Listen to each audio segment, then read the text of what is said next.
Vamos al principio de la clase. Entonces, vamos al principio de la clase. Entonces les comento que hoy vamos a ver esta pintura barroca en Francia. Como les estaba comentando, vamos a encontrar dos escuelas. La escuela clásica, esa escuela que inicia en Italia con los Carracci, que quieren volver nuevamente a esa pintura clásica del Renacimiento, en donde vamos a encontrar a dos pintores paisajistas, básicamente, que son Nicolas Poussin y Claude Lorrain, cada uno con sus características. Y otro personaje que será Philippe de Champagne, que también, sobre todo, destaca en el retrato, aunque veremos pintura de corte más bien religioso por algunas cuestiones personales en las que él se involucra. Y por otro lado vamos a encontrar también la escuela naturalista o tenebrista, que continúa con ese claroscuro profundo de Caravaggio, y entre los artistas más representativos en Francia están Georges de Latour y los hermanos Lenain. Y comenzaremos con los pintores de la escuela naturalista, con Georges de Latour, que es el más famoso de los tenebristas franceses. Él va a recibir justamente esa influencia del Caravaggio, aunque también se le relaciona con los tenebristas holandeses de la escuela de Utrecht. Georges de Latour nació en una villa que se llama Vic-sur-Seille, que está en el Ducado de Lorena, que por aquel entonces era independiente, era un centro católico en medio del protestantismo de la región, y justamente las autoridades de ahí de Lorena, el duque era un ducado, el duque generalmente estaba en una constante guerra con el rey de Francia. Vamos a iniciar la clase de hoy con un video. Déjenme, les pongo mejorar el sonido y el video. Que vamos, por un lado, es una exposición que realizó el Museo del Prado, bien interesante porque juntó alrededor de 30 obras, que son bastantes, de Georges de Latour, en donde vamos a encontrar los diferentes estilos que fue tomando desde su obra temprana y cómo fue modificando, y esa influencia caravallista, y conocer un poco más acerca de este artista, y luego ya vamos a ver algunas de sus obras que analizaremos con mayor profundidad.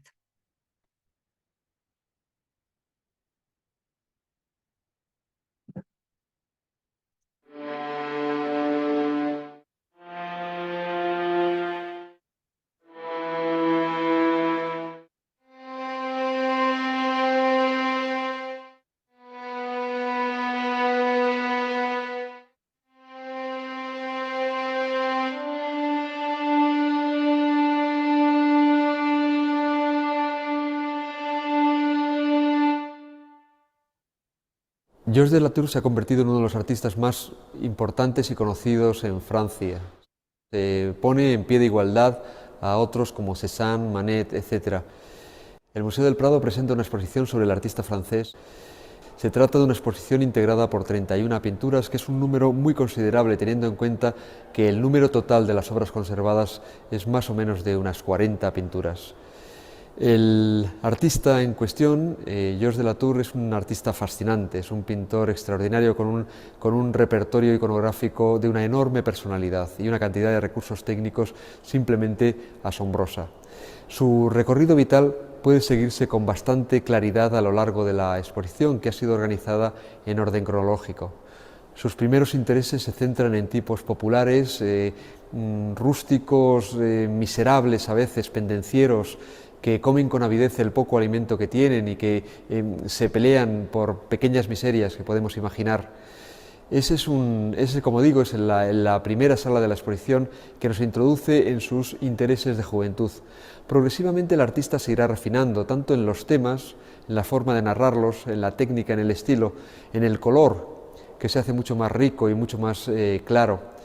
En esta segunda fase de su producción aparecen los temas muy caravallescos, como puede ser el tema del tramposo, el de la buenaventura, en el cual este artista desarrolla todo su talento. Se dan en esta fase también las célebres repeticiones de sus pinturas, uno de los misterios que adornan la vida de este artista. Representaciones prácticamente idénticas, a veces que no corresponden a un mismo momento de producción y cuyo sentido no conocemos del todo, no logramos explicar la razón por la cual este artista repitió, a veces con muy pocas variantes, estos mismos temas. Al final de la exposición se muestran sus célebres nocturnos, sus noches, como fueron calificados en la época. Son cuadros habitualmente iluminados a través de la luz de una vela, con interiores, personajes solitarios, a veces melancólicos, siempre con una enorme intensidad dramática, que son, como digo, las pinturas y los intereses que centran la parte final de su producción. Al final de su vida, en la última sala, va progresivamente eliminando los colores que antes habían poblado sus pinturas, va haciendo pinturas prácticamente monócromas, sus acciones, sus temas, antes muy presentes en las composiciones, hasta el punto de convertirlos en los grandes protagonistas de las mismas, desaparecen o prácticamente desaparecen. Son pinturas, además, en buena parte religiosas, no todas, existen también pinturas laicas, pero la temática religiosa predomina, con un carácter también muy particular por parte de este artista. Es lo que se ha llamado la religiosidad laica de Georges de Latour, cuadros en los cuales nada nos permite entender que se trata de pinturas religiosas, maternidades, padres con sus hijos trabajando, jóvenes que se acercan a personas de más edad y que la crítica actual considera que se trata de Sagradas Familias, San José con el Niño o San Pedro y el Ángel. La obra de Georges de Latour está muy dispersa, por lo tanto los cuadros proceden de muy distintos orígenes. Contamos con obras del Museo del Louvre, el Museo de la Colección Real Británica, el Metropolitan Museum de Nueva York, el LACMA Museum de Los Ángeles, el Museo de San Francisco y una cantidad muy considerable de pequeños museos provinciales franceses, como el Museo de Nantes, el Museo de Rennes, el Museo de Nancy, Epinal, Aix, museos que generosamente nos han dejado sus pinturas, que constituyen en casi todos los casos las obras más importantes de sus catálogos. Vean qué interesante de cómo este pintor fue cambiando un poco su estilo. Sin embargo, curiosamente, siempre siguió de alguna manera el camino planteado por el Caravaggio, inclusive con la temática, según vamos a encontrar en alguna de su obra. Dentro del primer periodo, que abarca hasta 1638, vamos a encontrar tanto pinturas de género, reflejando un poco la realidad, como lo comentaba ahí el narrador del video, un poco su Lorena natal, porque como les comentaba, estaba siempre en perpetuo pelea con el rey de Francia, y eso provocaba que hubiera una situación de pobreza. Pero también vamos a encontrar obras religiosas como esta, como hemos visto en las clases, el tema de San Jerónimo es relativamente frecuente. En este caso, Georges de Latour lo representa parcialmente desnudo, como también lo han representado otros artistas. Está sosteniendo la cruz con su mano izquierda y una cuerda con la que se ha lastimado como penitencia que tiene en la derecha. y a sus pies encontramos recargada la Biblia sobre una calavera y tras el santo, el sombrero cardenalicio o también ese atuendo también cardenalicio que tiene él ahí en su brazo izquierdo, que son todos atributos, como sabemos, de San Jerónimo. Y como hemos visto ahí en el video, esta fue una obra que tiene varias versiones, prácticamente siguiendo los mismos rasgos y todo completo, como si fueran copias una de otra. Eso se ha usado y lo hemos visto con varios artistas porque resultaba que una obra la veía algún coleccionista o alguno de estos comitentes y le gustaba y entonces pues le encargaba una obra igual y por eso es que a veces encontramos varias versiones en los corpus de los artistas. También siguiendo la temática religiosa, encontramos esta obra de Tomás el Apóstol. Este es el apóstol, este incrédulo. Lo encontramos con una lanza con la que fue martirizado, que generalmente vamos a encontrar como atributos para reconocer a los santos con el que ha sido martirizado. Y encontramos ese claroscuro potente con lo que va a dar el volumen a la figura de Santo Tomás Apóstol, que lo hace ver bastante dramático en este cuadro que se encuentra, fíjense, en Tokio. Un personaje también frecuente en la pintura de la Tour, con algunas variantes, entre ellos va a ser del músico ciego. Algunas veces lo vamos a encontrar de cuerpo entero, de pie, a veces acompañado de un perrillo, otras veces está sentando, cantando al son de la música, como vemos aquí en la imagen. De hecho, según parece ser que esta fue la última de las versiones que realizó. El historiador Pierre Rosenberg consideró que esta obra que está ahí en el Museo del Prado en realidad era un fragmento de una pintura más grande que representaba al ciego en una posición como esta que vemos que está en el Museo de Nantes, ahí en Francia. Vean que es bastante, de hecho, es prácticamente, creo que el mismo modelo, trae la misma vestimenta, es también un tañedor de sanfonia con una mosca, dice, un hombre ciego, y era como un modelo y como una pintura común, un tema común en la obra de Georges de la Tour. En estas primeras obras cabe destacar que como que encontramos un mayor realismo que poco a poco va a ir cambiando a través del tiempo y haciendo como figuras mucho más esquemáticas. Pero en esta primera época hay mucho más realismo, mucho más naturalismo, hay más atención, sobre todo en las personalidades de los modelos. Esta obra, que inclusive estuvo allí en esa exposición del Museo del Prado, es también una obra de juventud, pertenece a una etapa en la que el artista mostró esa clara influencia del caravallismo italiano. El motivo de la riña pudiera ser una disputa entre mendigos. Vemos el músico de la izquierda que tiene un ojo cerrado y el otro como entreabierto. Aparece que es ser un ciego, pero eso podría ser un engaño, porque si nos fijamos en el otro músico, me acerco para que puedan notarlo. Este músico de aquí tiene un limón ahí en su mano, como para querer verterle el jugo del limón en los ojos de su contrincante y así como desenmascararlo y que efectivamente es un hombre ciego.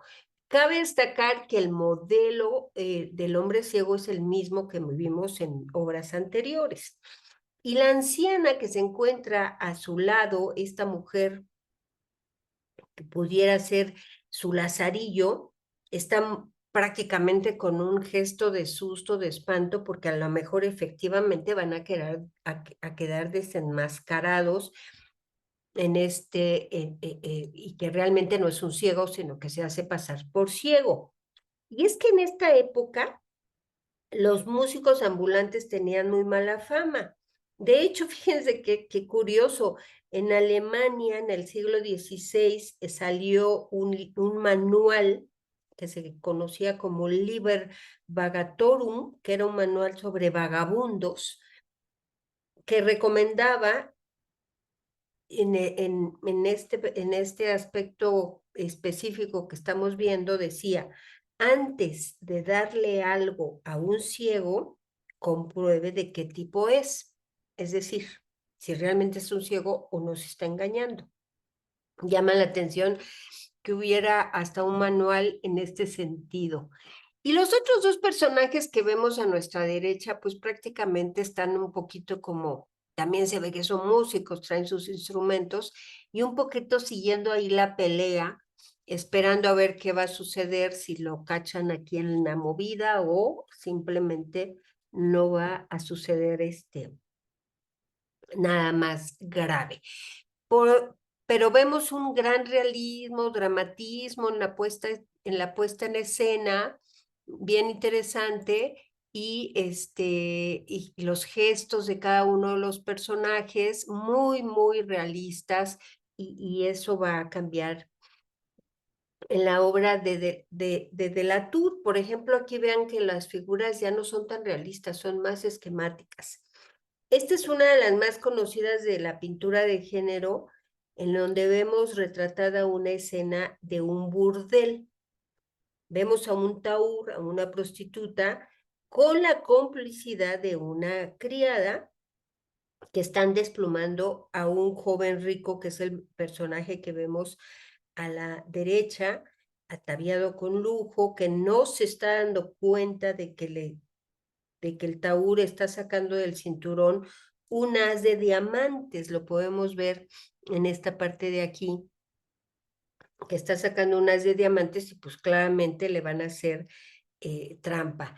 Y es muy similar a una obra, sobre todo en el tema, a que vimos de Caravaggio, de Jugadores de Cartas de 1595, que es 40 años antes de la que pintó Georges de Latour, que trata exactamente el mismo tema, pero bueno, cada uno con su propio estilo, pero prácticamente es lo mismo. Es un cuadro de corte moralista, como una advertencia de estar cuidándose de algunos personajes para no ser timados.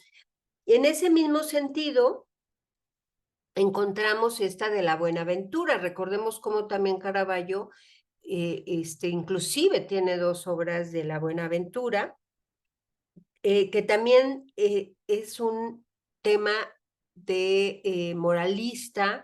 Aquí, bueno, de plano, estas mujeres están timando o están robando descaradamente a este pobre muchacho por todos lados. Aquí encontramos a esta mujer que le está sacando aquí alguna pertenencia. Esta otra está con unas tijeras y va a cortar una cadenilla con lo que pudiera ser un reloj, mientras que la gitana le está leyendo la suerte en una moneda, en fin. Son obras que siguen ese corte de pintura de género, pero muy del estilo del Caravaggio, siempre con el estilo, por supuesto, del artista Georges de Latour. Hay que destacar ese cuidado que tienen obras como esta en ese momento de Latour, porque también con el paso del tiempo esto va a cambiar, va a ser mucho más sintético, mucho más abstracto también en ese sentido. Pero en este momento, la recreación de texturas es magnífica. Podemos sentir, podemos palpar el tipo de tejido con el que están realizados estos atuendos están magníficamente recreados. Observen el cuello de este muchachito o el turbante que tiene la mujer que le está leyendo la Buenaventura. En fin, que es un cuidado exquisito el que pone el pintor en este tipo de cuadros en ese momento.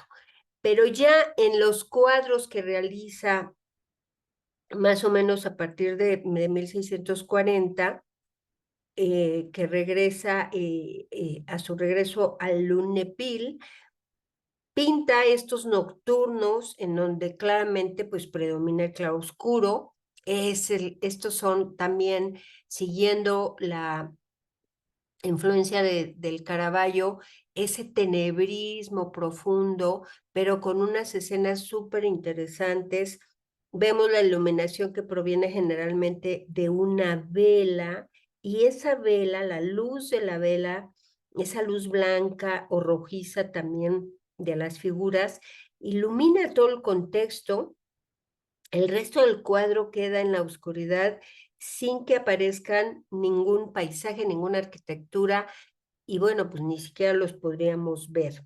Utiliza una paleta prácticamente monocromática, rojo y negro en las escenas nocturnas, blanco y morado en las diurnas, pero es un estudio de luz magnífico que hace de cómo a través de la luz de una vela puede darle énfasis a los rostros, en este caso de San José Carpintero, que podríamos pensar que está con Jesús, en este caso, ¿no? Que no es una niña, es un niño el que está ahí, aunque, como mencionaba también el narrador del Museo del Prado, realmente, pues no se puede estar seguro.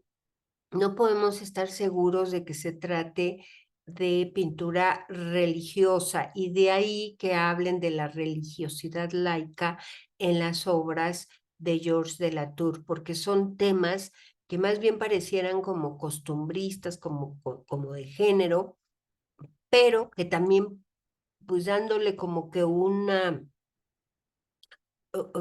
dándole una vuelta de tuerca al asunto, pues pudiera parecer que se trata de una escena costumbrista.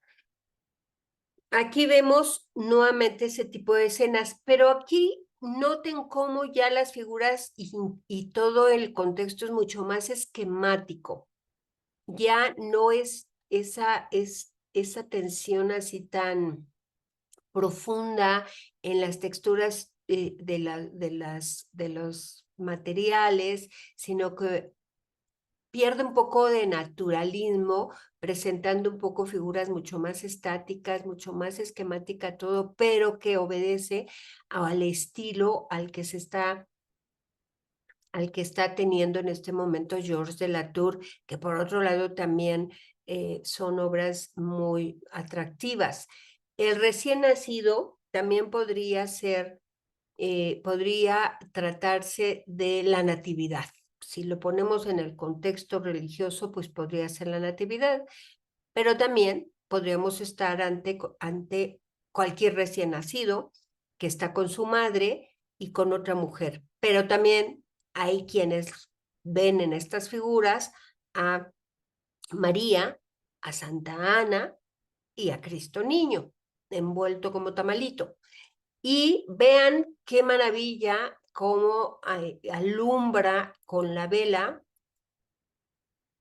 y cómo dirige la luz hacia las figuras de quien sería María y sobre todo a Jesús, ¿no? Y cómo podemos ver esa luz de la vela que atraviesa inclusive algunos de los dedos de esta mujer, y por supuesto que se ilumina esta parte de aquí de su cuerpo, porque ahí es donde está la mayor parte de luz.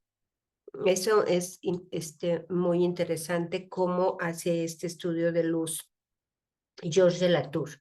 Lo mismo sucede con este cuadro, también se ha catalogado como la aparición de un ángel a San José. Sin embargo, pudiera tratarse de un tema costumbrista, ya que no encontramos francamente ningún elemento que nos sugiera que se trata de este santo. Algunos han dicho que no, es que es San Pedro con un ángel, otros no, es San José, en fin, no hay como no se ponen de acuerdo exactamente de quién pudiera ser, pero lo cierto es que es una figura fascinante, cómo hace un estudio de luz magnífico, cómo a través de esa vela ilumina bellamente la figura, el rostro de lo que sería el ángel, cómo podemos ver también como en sombras esa manita que va a tocar a quien sería San José, y San José profundamente dormido, realmente sentimos que está dormido, y ese juego de luces con los que da volumen a las figuras es verdaderamente exquisito, cómo lo encontramos en la obra de este artista. Esta obra el tema más bien de María Magdalena, como el arrepentimiento de María Magdalena, lo va a tratar en varios cuadros Georges de Latour. Aquí encontramos eh, el de la izquierda que está en el Museo del Louvre y el de la derecha que está en Los Ángeles. Son bastante parecidos, quizás la modelo no es la misma, sin embargo está vestida de manera igual. Si quisiéramos ver algunas diferencias, podríamos decir que la obra de la derecha está un poco más cercana al espectador, pero por lo demás es prácticamente lo mismo, los mismos elementos, esa calaca que tiene en el regazo la Magdala, y es exquisita y es muy bella porque también nos está llevando a una expresión, a una representación de un memento mori o de una vanitas. Estas obras que se van a poner muy de moda en el barroco, creo que les he comentado que como nunca en la época barroca el hombre estuvo consciente de su mortalidad. Y en ese sentido van a aparecer muchísimo, las vamos a ver frecuentemente, este tipo de obras, naturalezas muertas, memento mori como en donde coloca esos elementos como la calavera y esa actitud que tiene la mujer viendo la vela con una introspección magnífica que justamente nos lleva a la reflexión de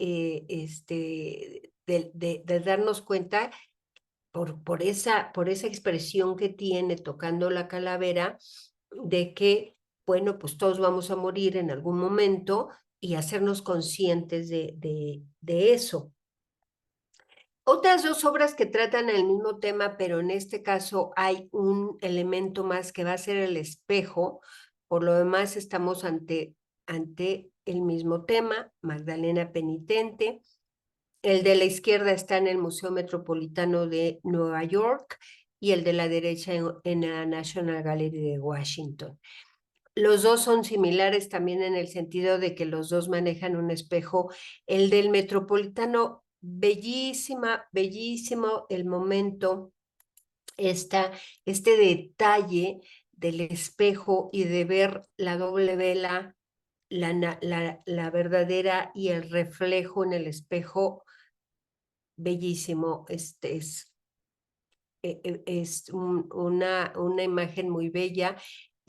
Magdala está viéndose también en el espejo, pero nosotros no alcanzamos a ver reflejada la figura, pero nuevamente encontramos que sus manos posan sobre la calavera y algunos otros elementos como ese collar de perlas que está en la mesilla, que también nos lleva como un elemento de vanidad.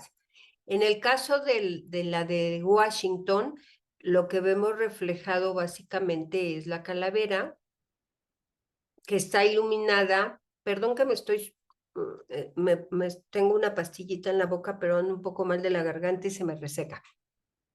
Disculpen si tengo así como que traigo jugando la pastillita. Vemos cómo hay una luz que está iluminando la calaquita y ese reflejo lo vemos en el espejo. Igualmente ella, con esa actitud de introspección que nos lleva a este tipo de reflexiones de la finitud y de la fugacidad de la vida. Esta otra obra que está en Berlín también es muy interesante. Es de San Sebastián, cuidado por Santa Irene. En el siglo XVII, San Sebastián estaba considerado uno de los santos protectores más importantes. Se le invocaba contra las epidemias, sobre todo contra la peste que afectaba entonces particularmente a Lorena. Hemos hablado cómo la peste en estos siglos, desde el XV, XVI y XVII, afectó a varios lugares en Europa. El episodio que representa Georges de la Tour lo toma de una leyenda medieval que narra cómo la viuda Irene atendió a San Sebastián y reflejando aquí la esperanza puesta en la protección del santo. De la Tour pinta una escena nocturna iluminada exclusivamente por una antorcha que lleva Irene en su mano y con ello transmite esa luz, con la luz, el colorido deslumbrante, es una conmovedora escena sobre la misericordia, moviendo las emociones tanto de tristeza como de compasión, que es un poco lo que se pretendía con este tipo de obras. El rey Luis XIV mandó retirar, fíjense qué interesante, mandó retirar todos los cuadros de sus aposentos para reemplazarlos por uno solo, de San Sebastián. Así de importante fue entonces Georges de la Tour, como muchos artistas. Luego fue olvidado y luego otra vez vuelve a escena, pero ya prácticamente en el siglo XX, si me apuran. Entonces, pero en este momento era un artista muy importante, Luis XIV, que fue el Rey Sol, tuvo esta obra dentro de su colección. Y vemos nuevamente ese estilo que ha adoptado en este momento Georges de la Tour, en donde es mucho más esquemático, en donde ya ese realismo ha quedado atrás y nos presenta un poco más las figuras como en sombras, pero mucho más abstractas que realistas como lo hizo en un primer momento. Encontramos también esta adoración de los pastores. Aquí sí podríamos encontrar algunos elementos más que nos lleven a pensar que efectivamente se trata de la Virgen con Cristo Niño, porque además allí hay un corderito. De alguna manera, esa es la simbología o como un antecedente de lo que vivirá Jesús más adelante, como una prefiguración de que será el Cordero de Dios. Y entonces eso sí nos lleva a pensar que pudiera tratarse de una pintura religiosa. Los pastores están, y además si encontramos, por ejemplo, a nuestra derecha, a José, que es el que está sosteniendo la vela, que ilumina a todo el conjunto. Sin embargo, podríamos pensar que la figura de Jesús se ilumina por sí sola y todos los demás componentes, todos los demás personajes se encuentran iluminados por la vela que porta José. También algo interesante es ese manejo que hace de las sombras. Por ejemplo, observen cómo las manos de María, que están en posición orante, encontramos cómo se refleja la sombra en su pecho ese cuidado que tiene Georges de Latour de todos esos detallitos de sombras y hacer más verosímil la imagen, unas bellas obras de este gran artista francés. Otros artistas que también son representantes de lo que es la escuela naturalista son los hermanos Lenain, Antoine, Louis y Matthew. Son estos tres hermanos cuya obra ha sido apreciada sobre todo por la pintura de género, aunque también vamos a encontrar muy pocas obras que puedan tratar alguna otra temática. Lo que vamos a encontrar dentro del cuerpo de los hermanos Lenain será pinturas de género, que eran temas más populares en aquellos en los que se perfilaba ese mundo campesino, francés, humilde, pobre, pero también lleno de dignidad porque ellos dignificaron esos retratos. Sobre la formación de estos hermanos poco se sabe, salvo que las primeras clases las recibieron de un artista extranjero, luego se van a trasladar a París hacia 1629 y se establecen aquí en este lugar en Saint-Germain-des-Prés. Los tres hermanos fueron fundadores de la Academia Real de Pintura y Escultura que se constituyó en 1648. Y es importante destacar que la mayoría de sus obras no se sabe quién hizo qué. Entonces, por eso generalmente se estudian en conjunto como obras de los hermanos Lenain. Sin embargo, esta obra que vemos aquí, que se encuentra allí en Madrid, en el Museo Thyssen-Bornemisza, que ahora ya es nacional, se le ha atribuido a dos de ellos, que es al mayor y a Louis, Antoine y Louis, que parece ser que ellos dos son los que realizaron esta obra. Según el crítico Charles Sterling, fue realizada hacia 1640 y él mismo comenta que quizá la obra por ejemplo, las cabezas fue obra de Antoine y que las posturas y todo lo demás, los trajes, los realiza Louis. En ese sentido, bueno, pues a lo mejor Antoine, que era el mayor, era el que se encargaba de los rostros y entre los otros, y entre Louis y el otro hermano, realizaba las demás partes de la composición. Quizás Luis era el que hacía los trajes y el otro hermano era el que hacía alguna ambientación. Según este historiador, el estilo de los dos maestros se distingue por el diferente tratamiento que reciben estas partes en el cuadro, el tipo de pincelada, en los rostros que se ajusta con gran precisión, dibujando los rasgos. En cambio, las ropas resultan como más abocetadas, de una factura mucho más libre. De ahí que después de todos estos estudios, este historiador de ahí del Thyssen-Bornemisza considere que probablemente se trate de la factura de dos de los hermanos, aunque no hay manera de saberlo. Este es el tipo de obra que realizan los hermanos Lenain, escenas campesinas, en donde pues ellos son los que, digamos que los que inician este tipo de pintura en Francia. Vamos a encontrar escenas como esta en donde son curiosas, fíjense, porque aquí vemos el retorno de enificación, o sea, vienen de recolectar el heno.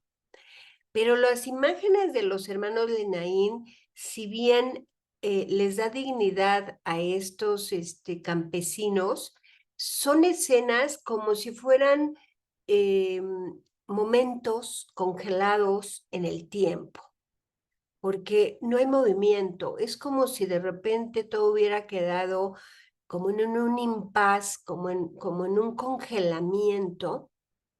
Y entonces encontramos a todas las figuras como como que se congelaron en un momento determinado, no hay emoción, no hay movimiento, no hay nada que nos lleve a saber bien qué es lo que está pasando, son figuras muy estáticas, aunque son realistas, son composiciones también muy teatralizadas, como puestas para una fotografía, pero obviamente pues en este momento no hay fotografía. Sin embargo, esto convirtió en objeto de admiración en ese momento, aunque también como otros artistas van a quedar olvidados y van a ser nuevamente recuperados por los artistas de la escuela de Barbizon en el siglo XIX. Fíjense, escenas como esta llama la atención por esa manera en que son retratados los personajes, porque justo tenemos esa sensación de que se hubieran quedado como congelados en el tiempo. Vemos que hay un estudio psicológico en cada uno de los personajes, pero no hay movimiento, no se percibe ningún movimiento en sus composiciones, y eso resulta muy atractivo, pero a la vez resulta inquietante. Generalmente los personajes están como en su tarea, pero congelados. Uno que otro a veces mira al espectador y nos invita a participar a la escena, como en este caso será, en esta familia lechera será ese personaje mayor que está viendo al espectador. Pero si nos acercamos a las otras figuras, por ejemplo, esta niña que vean su rostro, su postura, como mirando hacia ningún lado, congelada en el tiempo. Lo mismo sucede con esta mujer, que claramente sí se ve un trabajo de una mujer que ha trabajado mucho, trabajadora, con un rictus un poco de amargura. El muchacho también con una mirada un poco, pues para ningún lado, como que esa inmovilidad puede resultar hasta cierto punto inquietante. Y así, cada uno de estos cuadros que luego fueron rescatados y llevados al Museo del Louvre justamente a través de una gestión que realizara el pintor realista Gustave Courbet, encontramos esas cosas que nos empezamos a preguntar de qué tratan estos cuadros, estas imágenes. Por supuesto que son temas costumbristas. Aquí encontramos a la comida de los campesinos, pero cada uno lo suyo. Y aquí solamente hay dos personajes que miran al espectador. Uno que está a nuestra derecha, un poquito con un gesto más amable, pero el otro, que es el que está en la parte central del cuadro prácticamente, que nos mira con una mirada inquisitiva, inquieta, enigmática, que no sabemos de qué trata, y los demás no se ve que estén así como platicando, sino como en un impasse, esto que les digo, y esto es lo que llama mucho la atención en obras de los hermanos Lenain. Podemos ver una tras otra, manejan este tipo de imágenes en un claroscuro para darle el volumen a los personajes. Igualmente aquí todos viendo hacia un lado, no sabemos qué es lo que están viendo, mientras el personaje central, sonriente, parece que ya tiene una copita de más porque tiene una sonrisa así como medio tambaleante, mirando al espectador, casi brindando con nosotros, invitándonos a participar en una escena un poco enigmática. No sabemos qué es lo que están viendo los demás personajes, porque vean que todos tienen esa mirada puesta hacia la derecha, no sabemos qué está pasando, pero en un congelamiento de la escena. Aquí otra vez, otro grupo familiar que está también ahí en el Museo del Louvre, que es donde generalmente encontraremos las obras de los hermanos de Naín, en donde cada hay dos grupos de personas, pero como divorciados todos, como que no hay una conexión entre unos y otros, como que unos para un lado, otros para otro. No sabemos exactamente cuál es este significado que está sucediendo aquí en estas obras. No hay movimiento, todo es estático, pero hay una atención a la figura, hay una atención a como un poco de estudio de la psicología del personaje. La pareja de la derecha un poco más sonriente, pero los demás súper serios. No se sabe qué está pasando. Pero bueno, ellos tuvieron un renacimiento en 1840 gracias a los esfuerzos de Jules Champfleury, que era un escritor amigo de Gustave Courbet, y que con alguna gestión que hicieron ingresan la obra de estos hermanos Lenain en el Museo del Louvre hacia 1848. Y esa naturaleza ingenua, extraña de las obras, con esas poses estáticas, composiciones y protagonistas campesinos, llamaron la atención poderosamente tanto de Jean-François Millet y de la escuela de Barbizon y del propio Courbet. Ejercieron cierta influencia en otros artistas también del siglo XIX, pero sobre todo en estos dos artistas, y de ahí que, por ejemplo, tuvieran cierta influencia, iniciaran con este tipo de obras. Las recordaremos después, las veremos nuevamente cuando lleguemos a esa parte en nuestro diplomado.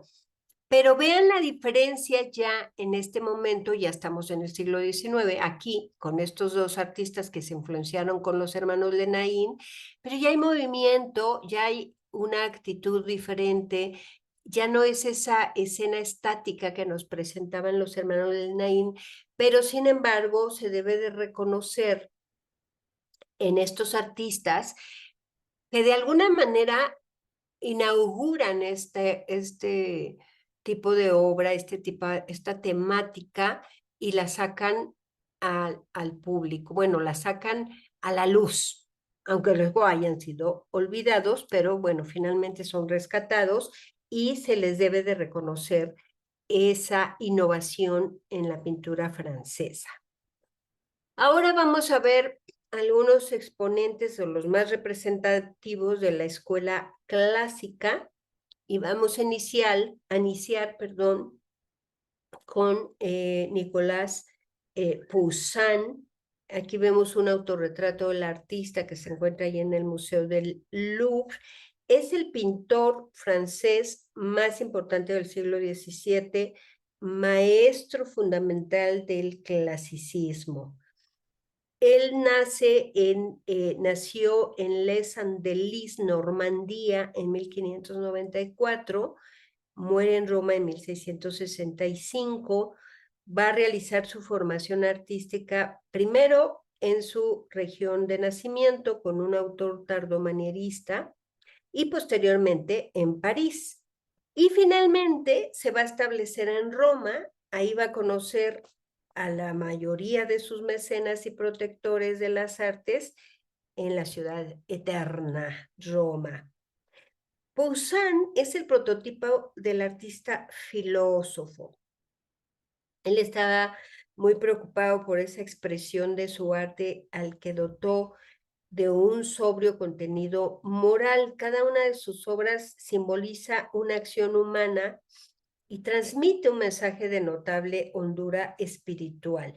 Y sus ideas se van a independizar del azar y sus composiciones van a mostrarnos, son mucho más pensadas, van a mostrar hasta los más mínimos detalles. Él vivió siempre en Roma, salvo un breve intermedio que hizo en París entre 1640 y 42, pero es un pintor francés, pero siempre la mayor parte de su vida la vivió en Roma. Dentro de obra de corte religioso encontramos esta bellísima Santa Cecilia. Recordemos que Santa Cecilia es la patrona de la música.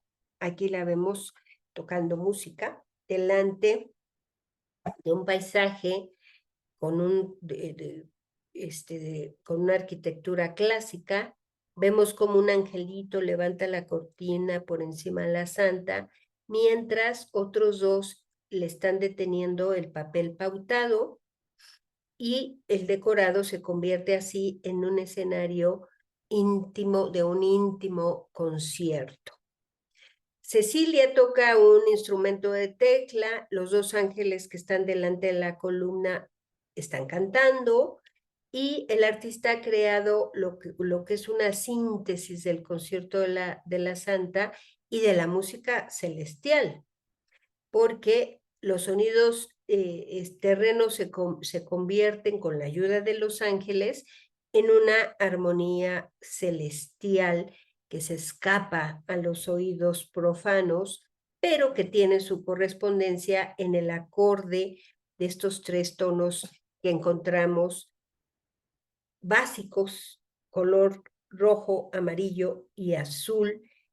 Y entonces, qué interesante, vean cómo estamos ante dos modulaciones. Por un lado, la modulación o estas transiciones graduales entre las superficies cromáticas, y por otro lado, melódicas. Es un bellísimo cuadro que está ahí en el Museo Nacional del Prado, en donde encontramos un magnífico dibujo de Nicolás Poussin y ya un toque paisajístico, porque él va a estar muy interesado en el paisaje.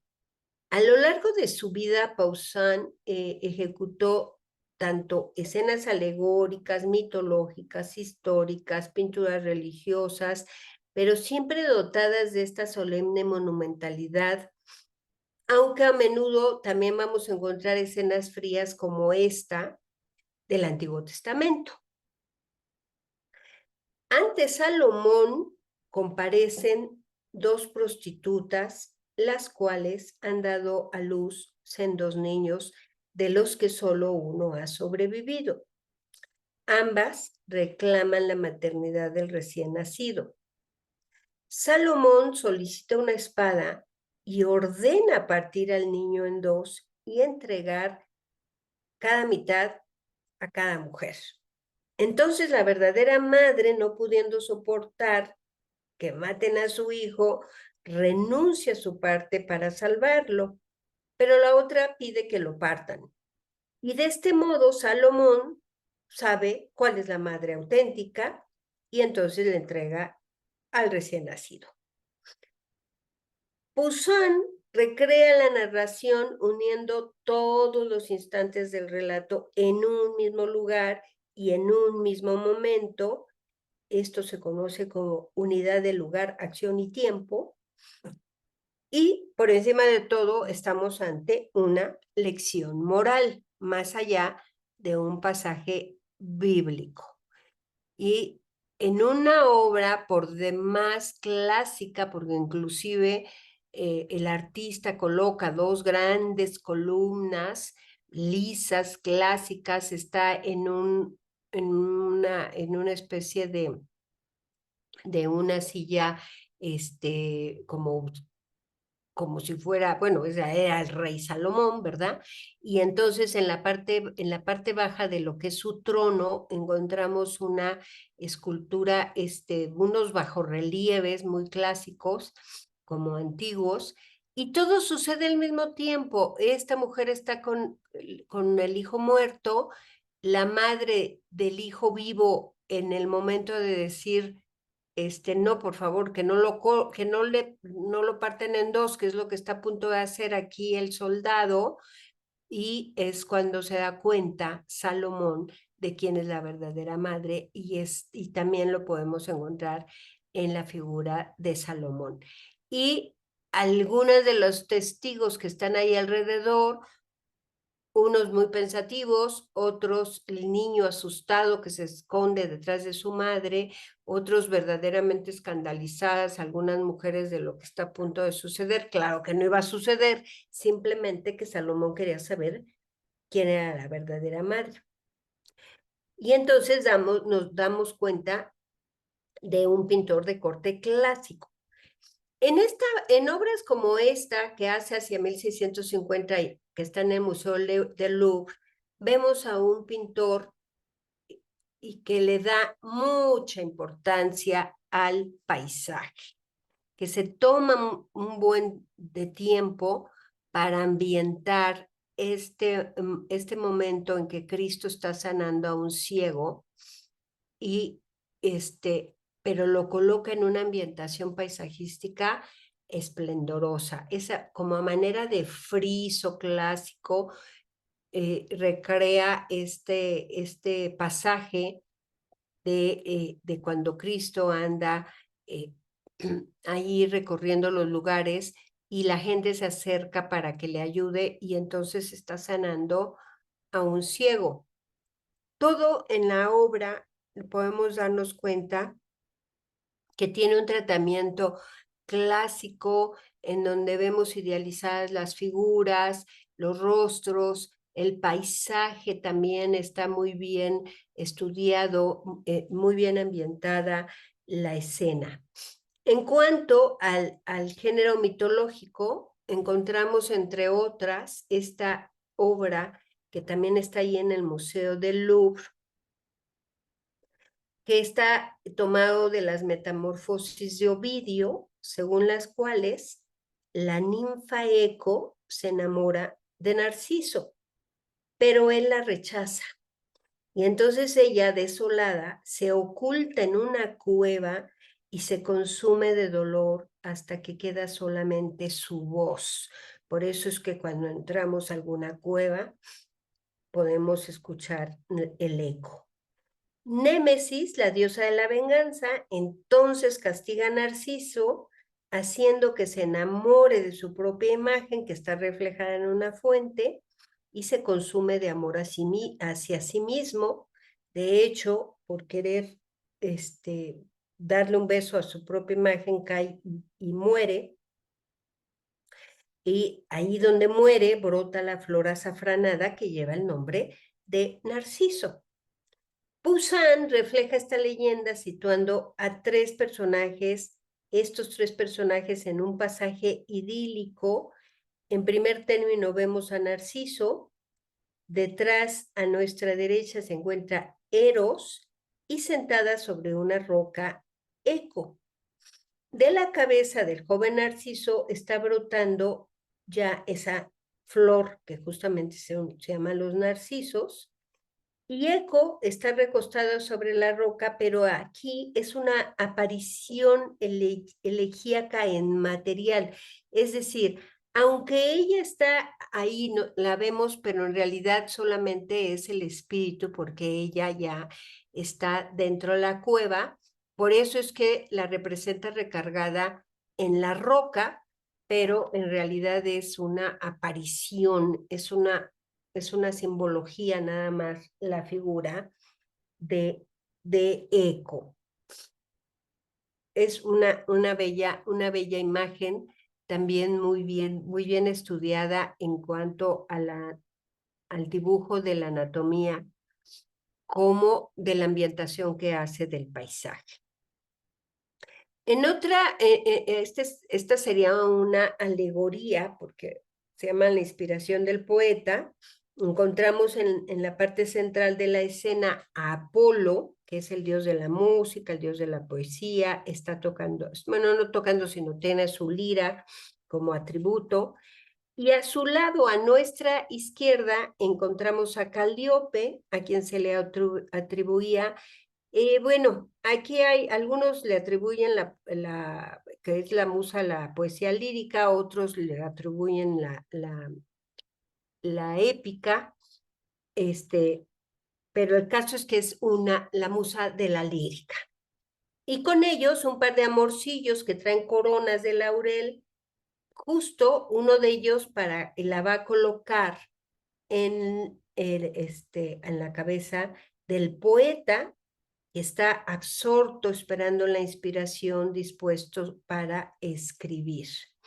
Se ha querido ver en esta figura al poeta Virgilio, y los libros que él trae en sus manos serían la Ilíada, la Odisea y la Eneida. Para algunos historiadores, el significado de la obra es la igualdad de la poesía y la pintura, es decir, la invención de las imágenes y las palabras. También en este caso es interesante ver que el poeta está tratando de buscar inspiración. Y la inspiración va a llegar a través de estos personajes que nosotros vemos, pero que tal vez él no vea porque él no los está viendo.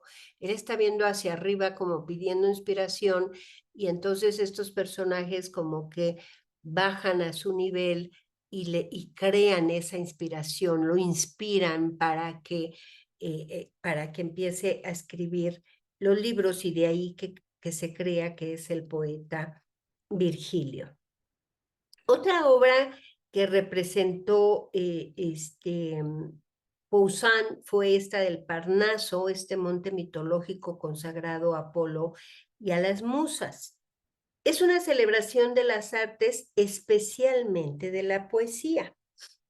Aquí vemos nuevamente a Apolo que está ofreciendo el néctar de los dioses. Me acerco.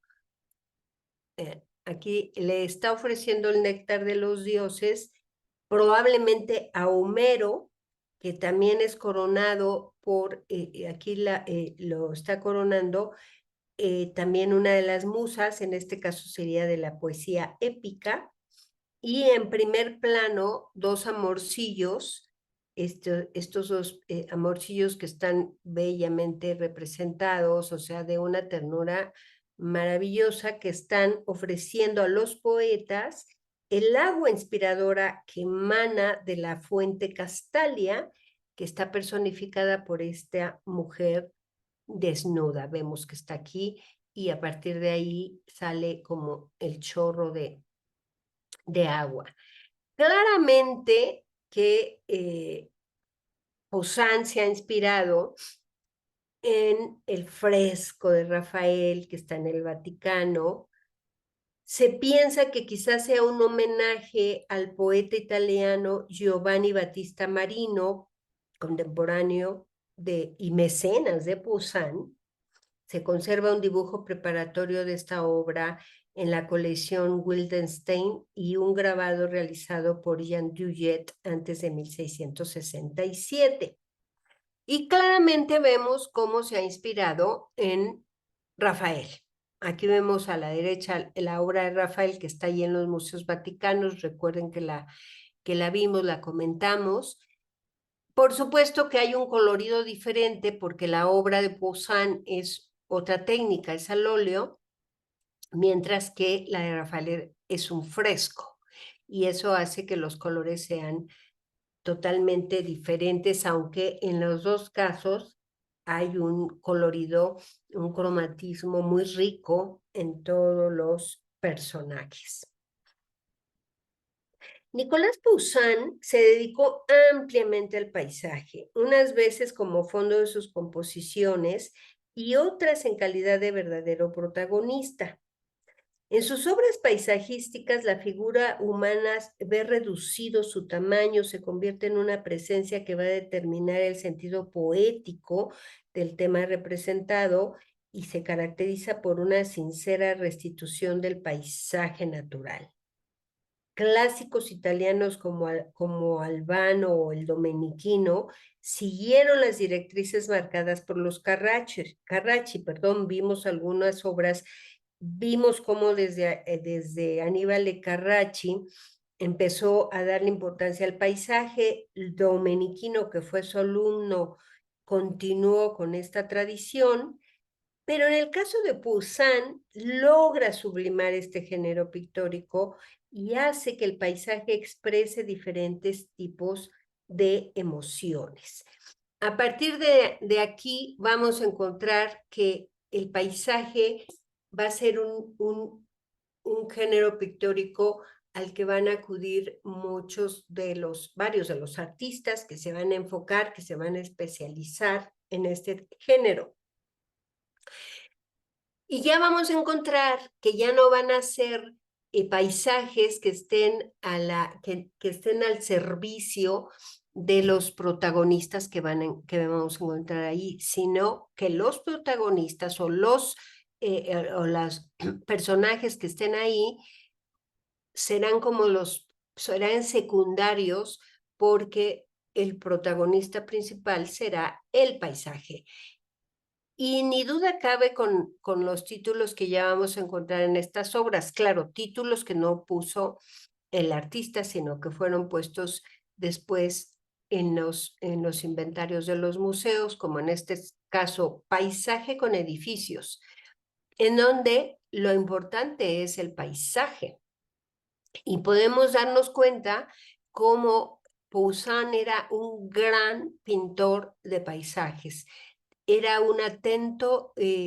tenía un atento cuidado de todas las texturas, de todos los tipos de maleza que se pueden encontrar en cada lugar, del tipo de montaña, de esa perspectiva aérea en donde vamos a encontrar aquellos tonos azulosos en las lejanías, pero unos verdes, una cantidad de tonalidades verdosas extraordinarias en todos sus paisajes.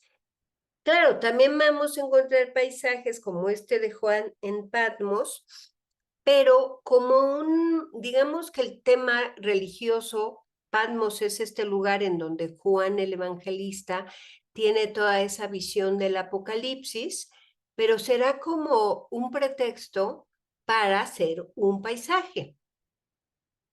Aquí es un paisaje en donde vemos esas ruinas que nos remiten un poco a la antigüedad clásica y por otro lado tienen que ver con lo que está escribiendo San Juan Evangelista, que es ya el Nuevo Testamento y el Apocalipsis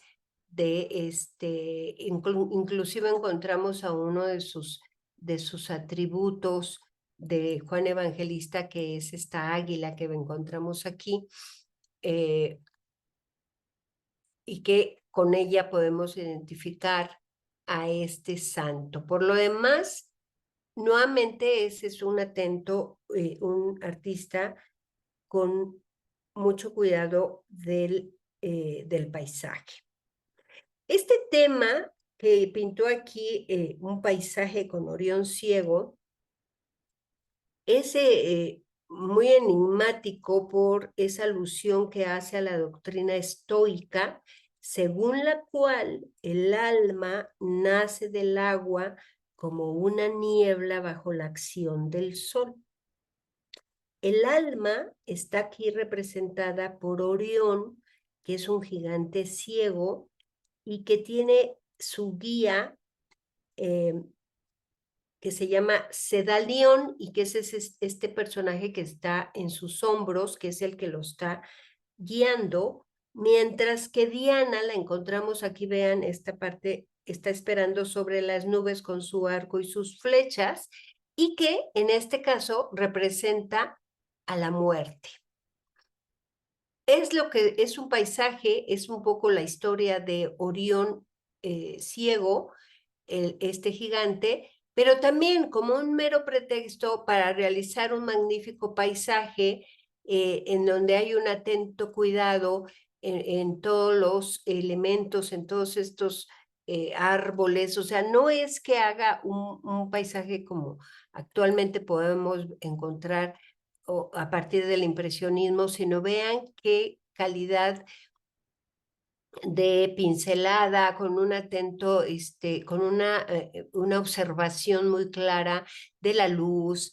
En este momento todavía no están pintando los artistas al aire libre, ojo, toman bocetos al natural, toman apuntes y luego hacen sus composiciones ya en el atelier, en su estudio, en donde digamos que hacen estudios un poco de árboles y luego ya en atelier forman la composición dependiendo de cuál sea el tema.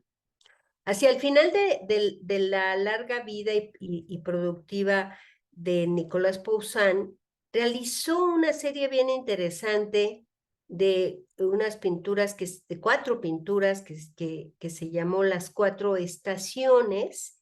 Las acabó un año antes de su muerte, fueron pintadas para el duque de Richelieu entre 1660 y 64.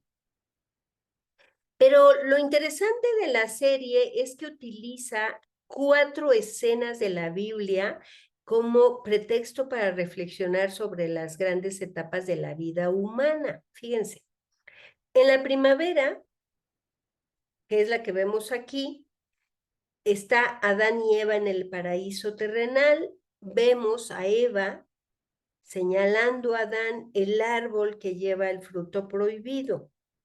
La primitiva pareja en el centro de la pintura está rodeada de un exuberante jardín. O sea, estamos viendo prácticamente el paraíso. El paraíso, porque aquí no se ha cometido el pecado capital, están Adán y Eva, totalmente desnudos, es una composición altamente estructurada, en donde vemos al primer hombre, a la primera mujer en una especie de equilibrio natural que está atestiguando la lógica misma de la creación. Inclusive podemos ver a Dios en una nube.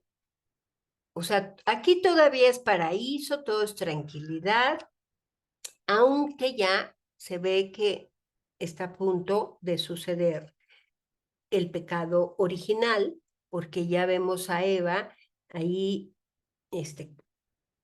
diciéndole a Adán, mira, ¿por qué no comemos una manzana? Bueno, claro, ella instigada por la serpiente, aunque aquí no representa a la serpiente. En el caso de la representación del verano, está inspirada en una historia del Antiguo Testamento, que es la historia de Ruth. Después de la muerte del primer marido de Ruth, ella decide ir a Belén con su suegra Noemí. Y ahí Boz, un pariente rico de su suegra, les da trabajo. Y Boz, viendo que Ruth recogía las espigas y que es muy trabajadora, comprende que es una mujer virtuosa y entonces decide tomarla por esposa. Este cuadro está representando el momento en el que la joven se encuentra con Boz, que aparece de pie frente a una Ruth arrodillada. Es decir, es el momento en que Boz se da cuenta de que es una mujer virtuosa y que la tomará como esposa. Como es el verano, encontramos ya un paisaje muy iluminado, en donde, bueno, pues todas las figuras también son un mero pretexto para dar rienda suelta a este paisaje. Está la cosecha del trigo, vemos algunas montañas a lo lejos, algunas figuras de caballos, etcétera, todo ambientado y bueno, el árbol que vemos aquí en primer plano, espléndido, muy bien trabajado. Para el otoño vamos a encontrar este frondoso árbol lleno de frutos como símbolo de la redención futura. El árbol estéril que vemos del lado izquierdo puede considerarse como el símbolo del pecado, en oposición al árbol vecino con un follaje exuberante en donde está parado una persona en una escalera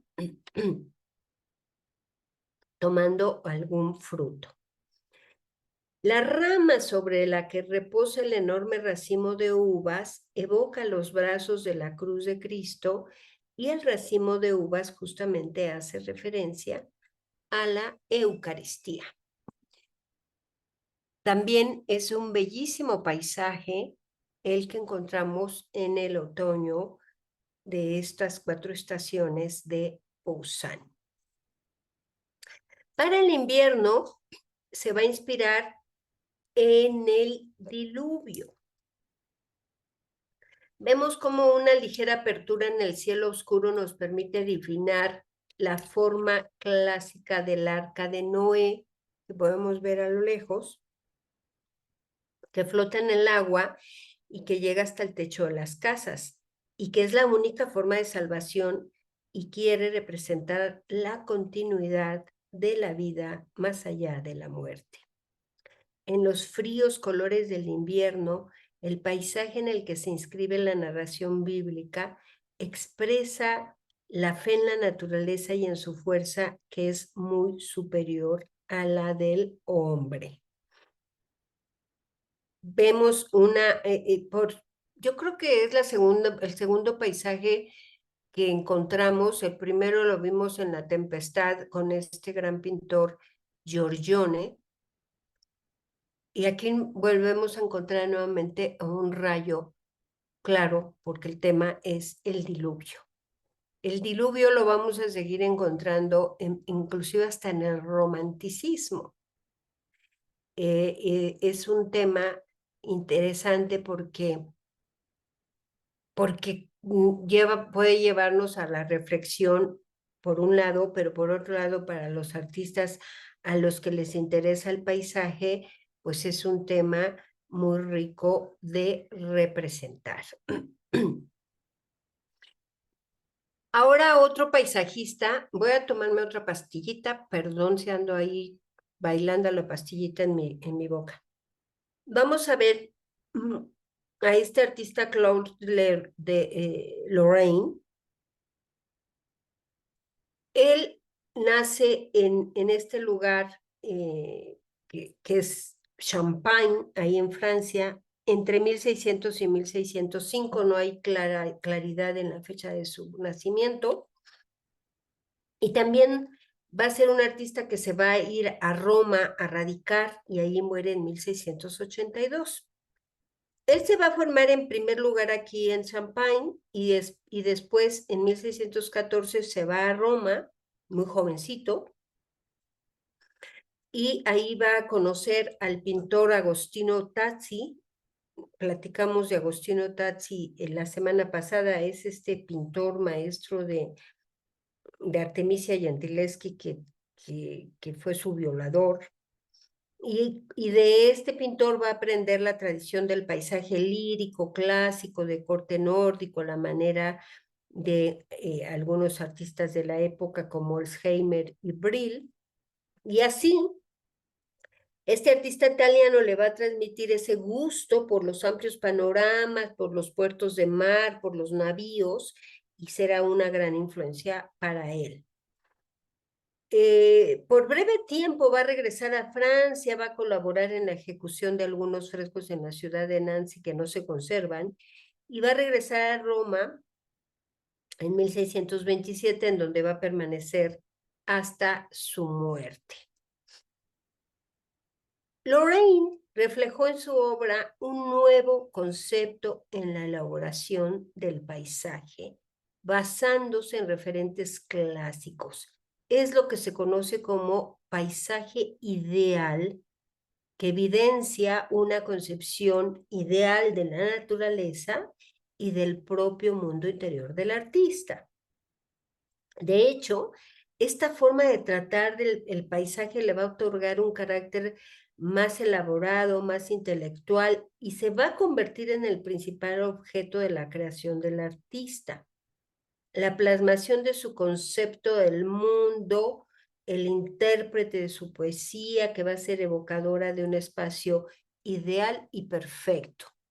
Vamos a encontrar en estos paisajes de Claude Lorraine algo bien interesante.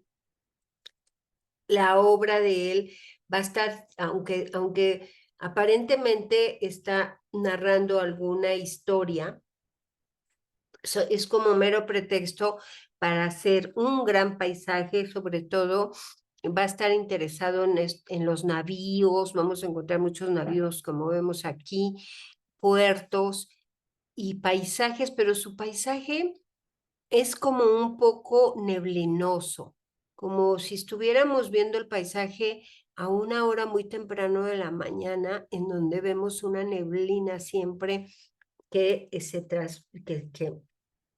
está ahí en parte de ese paisaje profundo. Y lo mismo que Poussin, sus paisajes van a tener el protagonismo en sus obras. Este paisaje con Apolo custodiando los rebaños, pues estos personajes son como el mero pretexto para hacer un paisaje romano, básicamente, que es el que encontramos aquí. Vean esto que les digo, él va a trabajar mucho la perspectiva aérea, como si estuviéramos viendo paisajes a primera luz de la mañana, en donde todavía hay mucha neblina que se interpone entre el espectador y lo más lejos, o los paisajes más lejanos, con esas zonas azulados, esa perspectiva aérea que claramente dio a conocer y descubrió Leonardo en su estudio de las pinturas, en su tratado de pintura. Aquí encontramos otra obra del campo bacino que se encuentra en el Museo del Louvre. Estas composiciones que tiene Claude Lorraine, en donde encontramos esa Roma en donde va a darle una preponderancia a las ruinas que encontramos ahí en Roma, que vemos aquí en esta parte de nuestra derecha, y que conviven, que dialogan con las nuevas construcciones que se estaban dando en el momento que él ya llega a Roma. Y encontramos este tipo de paisaje en la obra de Claude Lorraine. Una marina con troyanas cremando los barcos. Estos elementos los vamos a encontrar constantemente, como les digo, en la obra de Lorraine. Básicamente 3 elementos. Puertos, naves, barcos y esa neblina, esos paisajes en donde vemos una neblina, donde vemos una perspectiva aérea, en donde vemos ese estudio de la luz. Lo mismo les digo que pasaba con Poussin. Si bien Lorraine fue un gran estudioso de la luz al natural, nunca pintó al natural. Hacía bocetos, hacía apuntes y además es interesante, ahorita veremos más adelante cómo documentó cada una de sus obras a través de esos bocetos. En algunas de ellas también nos va a mostrar algún personaje religioso, como es el caso de las tentaciones de San Antonio, donde pinta a este santo anacoreta para decorar la sala de paisajes de Felipe IV en 1635. El rey Felipe IV va a ser uno de sus mecenas, va a ser un personaje que le pide varias obras para su colección. Entre ellas está esta en donde vemos solucionada de una manera magistral a un San Antonio que encontramos en un primer plano, en donde vemos 2 ambientes. El ambiente de la derecha, en donde está enfrentándose San Antonio con una cantidad de demonios que vienen inclusive llegando aquí en unas barcas y que se encuentran aquí también haciendo de las suyas. Un poquito, ¿recuerdan esa obra del Bosco, de las tentaciones de San Antonio? Bueno, pues aquí de una manera súper realista encontramos a este San Antonio y con las manos en oración, mirando al cielo, suplicando que Dios le ayude en este pasaje por el que está viviendo. Vean esta maravillosa luna que encontramos aquí, atrás de esta arquitectura. Y el otro lado, digo, siguen llegando los demonios y tal, pero un paisaje como más claro, más diáfano, en donde vemos también la ciudad romana. En una segunda serie que hizo para Felipe IV, se incluye esta obra con un pasaje de la vida de Santa Paula. Santa Paula era una viuda romana, madre de 5 hijos, que decide retirarse en el desierto, abandona su vida mundana para dedicarse a la oración y a la penitencia. En el año 385 dejó Roma acompañada de su hija Eustoquia y llegó hasta Antioquía, donde se reunió con San Jerónimo, con el que emprendió una vida eremítica. La pintura de Claudio de Lorena o Claude Lorraine muestra el momento de su partida ambientada en esta recreación fantástica del puerto de Ostia. Las escenas del puerto constituían en esa época uno de los temas favoritos de Claude Lorraine y su inclusión en la serie del Retiro permite sospechar que el artista gozó de cierta libertad en el tratamiento de los asuntos representados. Vean cómo pone en el primer plano, pero que se ven casi perdidos los personajes. Aquí vemos a Santa Paula con su hija, acompañada de su hija, en donde van justamente a embarcar. Y digo pequeñitos porque realmente estas construcciones, estos edificios clásicos, monumentales, son los que nos acaparan nuestra atención. Las embarcaciones, toda esa niebla que no nos deja vislumbrar ya la profundidad del paisaje. Siempre vamos a encontrar en las obras de Claude Lorraine como tamizada las imágenes. De hecho, Claude Lorraine va a ser un artista súper importante para los artistas del romanticismo, entre ellos, Claude Lorraine va a influir determinante y definitivamente en William Turner, el artista inglés. Esta obra fue un encargo de Fausto Poli, que fue nombrado cardenal en 1643 por el Papa Urbano VIII y forma parte de la colección de la National Gallery de Londres desde 1824. Y formaba pareja con otro cuadro que actualmente se encuentra en Connecticut, que era el paisaje de San Jorge. Y bueno, pues ya formaban pareja, pero pues ya los separaron. Y el tema representado es otro embarque, pero en este caso de Santa Úrsula que va hacia Roma.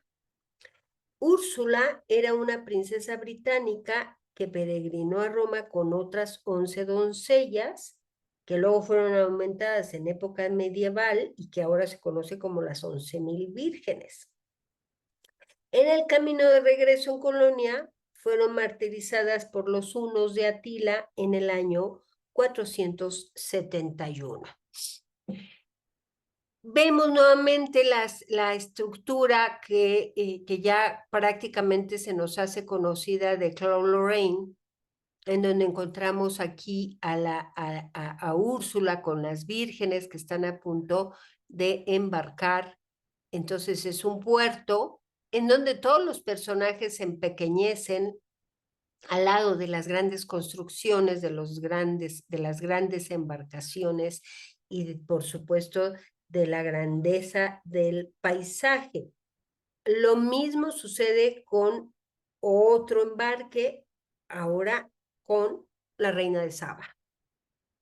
En el mismo museo National Gallery de Londres se encuentra esta obra que gira en torno a la figura mítica de la reina de Saba, que está referida en los libros de Reyes y Crónicas del Antiguo Testamento, pero también en el Corán y en la historia de Etiopía, gobernante del reino de Saba, un antiguo reino en el que la arqueología presume que estaban localizados los territorios actuales de Etiopía y Yemen. Según el Antiguo Testamento, la reina acude a Israel habiendo oído de la gran sabiduría del rey Salomón, quedando tan impresionada por la sabiduría y las riquezas del sabio rey hebreo que se convierte al monoteísmo. Vemos nuevamente que va a embarcar la reina de Saba, aquí entre las figuritas la encontramos, vean cómo ya están todos su equipaje, ya los van a embarcar en este barco grande, ¿no? Y nuevamente, pues encontramos las clásicas, bueno, pero es que Claude Lorrain era realmente un amante de la arquitectura clásica romana. Vean con qué cuidado hace toda la representación de la arquitectura, de las esculturas que están aquí, toda esta gente que se está asomando para ver el embarque, cómo hace la ambientación de todos los edificios, el cuidado de las embarcaciones hasta el más mínimo detalle, ese manejo de la luz esplendoroso, ¿no? Ese cuidado, esa atenta observación que tiene de la naturaleza, que es lo que hace grande a las obras de Claude Lorrain. Como les digo, este artista registró sus obras completas en un libro que luego se conoció como Libro de la Verdad en latín. Actualmente se encuentra en el Museo Británico y fue propiedad de los duques de Devonshire desde la década de 1720 y hasta 1957. Fue reproducido en forma impresa entre 1774 y 77 por Richard Earlom y tuvo una influencia considerable en la pintura de paisajes británicos, esto que les comento de William Turner. Este título de Liber Veritatis, que es como el que se conoce el libro de la verdad en latín, parece que fue inventado al parecer para referirse a estas reproducciones, pero ahora también es utilizado para referirse al original, aunque en realidad el original no tenía ningún nombre. Es un libro en el que documentó Claude Lorrain cada una de sus obras. Eso fue fundamental para conocer todo el corpus de este gran artista paisajista barroco francés.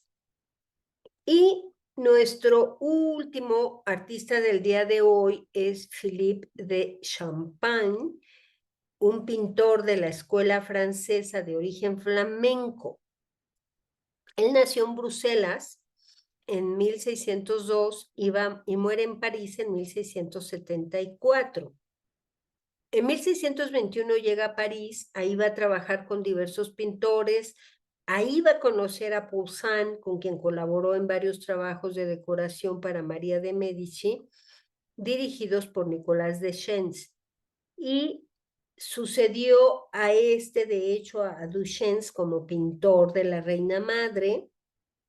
Ahí se ganó además el apoyo de Luis XIII, para quien va a realizar algunos retratos. Aquí vemos uno de ellos. En 1655, la esposa de Luis XIII, Ana de Austria, envía este cuadro que vemos aquí junto con otros retratos a su hermano Felipe IV de España.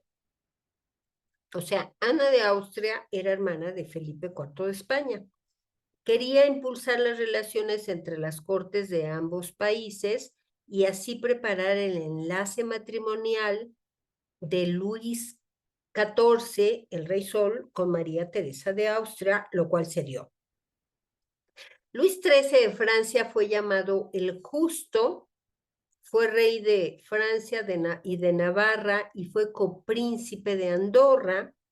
Él era hijo de Enrique IV de Francia y de María de Medici, y por supuesto fue el padre de Luis XIV, el famosísimo Rey Sol. Philippe de Champagne es muy interesante porque vean cómo tiene un atento cuidado fue un gran retratista, fue un gran dibujante, se especializa en el retrato básicamente, y este retrato puede dar cuenta de ello, de cómo tiene una gran atención al más mínimo detalle, a la recreación de texturas de una manera muy verista. También Champagne va a llamar la atención del cardenal Richelieu, para el que decoró una galería del Palacio Cardinal, hoy Palacio Real, así como la cúpula de la iglesia de la Sorbona. Y el retrato del propio cardenal fue uno de los mayores éxitos del pintor, concebido con una imponente elegancia e influido poderosamente por las creaciones majestuosas de Van Dyck. Van Dyck, a quien conoceremos próximamente, porque es un pintor barroco flamenco. Pero vean un par de retratos que realiza Philippe de Champagne al cardenal Richelieu, el de la izquierda que está en el Museo del Louvre, el de la derecha que está en la National Gallery de Londres, los dos bastante similares en cuanto a la representación del cardenal, muy monumental la figura, lo cual hizo que siempre estuviera favorecido por este cardenal. Él era Armand Jean du Plessis, cardenal duque de Richelieu, que fue cardenal noble estadista francés, ordenado obispo en 1607. Entró a la política y fue nombrado secretario de Estado en 1616. Y Richelieu, pronto va a alcanzar un gran poder en la Iglesia Católica y en el Reino de Francia, hasta obtener la dignidad cardenalicia en 1622 y el cargo de primer ministro del rey Luis XIII 2 años después. Y permaneció en ese cargo hasta su muerte en 1642. Como primer ministro de Francia, consolidó la monarquía francesa. Recordemos que estamos en este momento en Francia en una monarquía absoluta, la más de todos los lugares que vamos a ver. Luchó contra las diversas facciones internas. Para contrarrestar el poder de la nobleza, transformó Francia en un fuerte estado centralizado.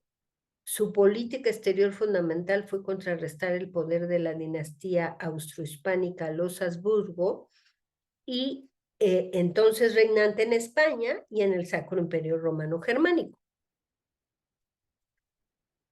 Y luego también le hizo al cardenal este estudio de su cabeza, vista desde 3 ángulos distintos, porque serviría de modelo para un busto que iba a realizar el escultor Francesco Mocchi, según indica el reverso de la obra.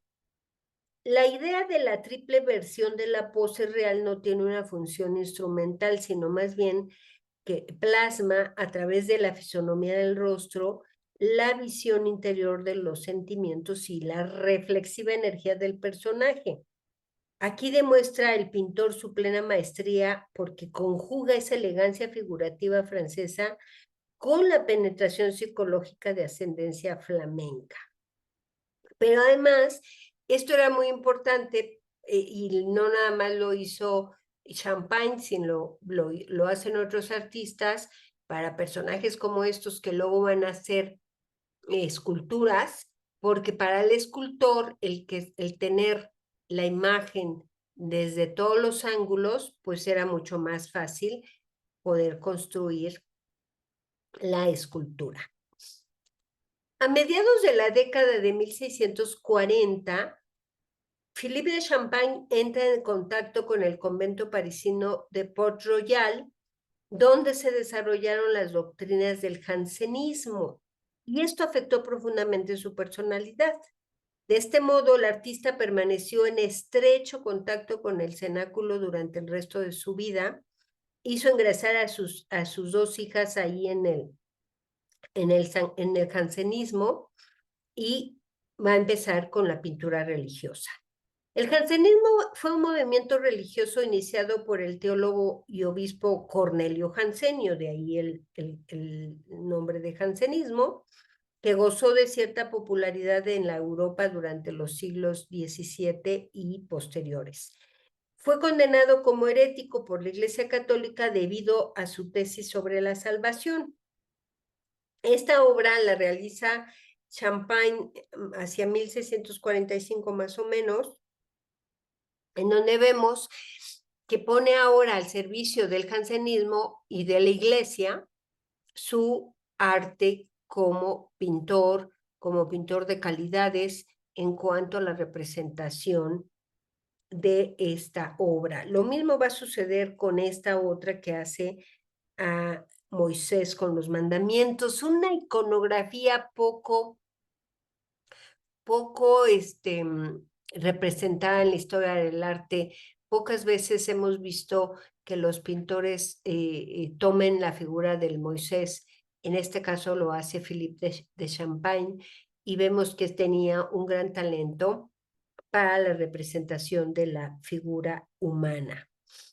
También tiene esta de la presentación en el templo, muy clásica. Es un templo totalmente de una arquitectura clásica, más no poder, en donde encontramos en la parte central al ministro de la iglesia, que tiene en brazos al niño Jesús, del lado izquierdo a José y María, y del lado derecho algunos personajes que ya están reconociendo en el niño al Mesías por esa actitud y por esa expresividad que hay en sus rostros.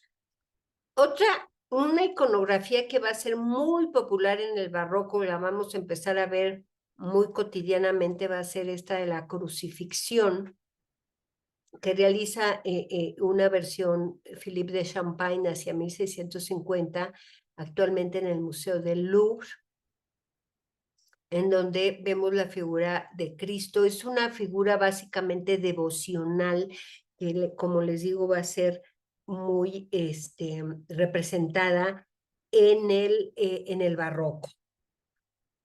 Y otra obra interesante de Champagne es esta, donde vemos retratada a su hija Catherine Suzanne, que profesaba en el convento jansenista de Port-Royal, y con ella había ingresado otra hija, pero había fallecido varios años antes de que hiciera la obra que vemos aquí.